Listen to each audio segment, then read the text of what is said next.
شروع اللہ کا نام لے کر جو بڑا مہربان نہایت رحم والا ہے۔ اے ایمان والو، اپنے معاہدوں کو پورا کرو۔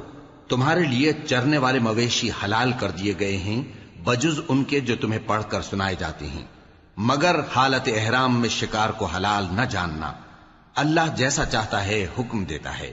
مومنوں، اللہ کے نام کی چیزوں کی بے حرمتی نہ کرنا، اور نہ ادب کے مہینے کی، اور نہ قربانی کے جانوروں کی، اور نہ ان جانوروں کی جو اللہ کی نذر کر دیے گئے ہوں کہ جن کے گلوں میں پٹے پڑے ہوں، اور نہ ان لوگوں کی جو حرمت والے گھر یعنی بیت اللہ کو جا رہے ہوں اپنے پروردگار کے فضل اور اس کی خوشنودی کے طلبگار بنے ہوئے۔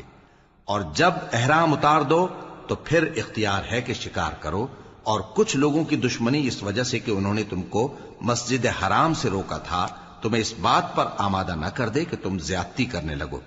اور دیکھو، نیکی اور پرہیزگاری کے کاموں میں ایک دوسرے کی مدد کیا کرو، اور گناہ اور ظلم کی باتوں میں کسی کے ساتھ تعاون نہ کرو، اور اللہ سے ڈرتے رہو۔ کچھ شک نہیں کہ اللہ کا عذاب سخت ہے۔ تم پر مرا ہوا جانور اور بہتا لہو اور سور کا گوشت اور جس چیز پر اللہ کے سوا کسی اور کا نام پکارا جائے، اور جو جانور گلا گھٹ کر مر جائے، اور جو چوٹ لگ کر مر جائے، اور جو گر کر مر جائے، اور جو سینگ لگ کر مر جائے، یہ سب حرام ہیں۔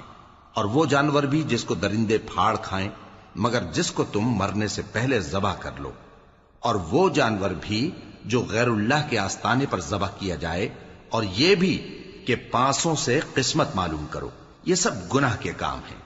آج کافر تمہارے دین سے نا امید ہو گئے ہیں تو ان سے مت ڈرو اور مجھی سے ڈرتے رہو۔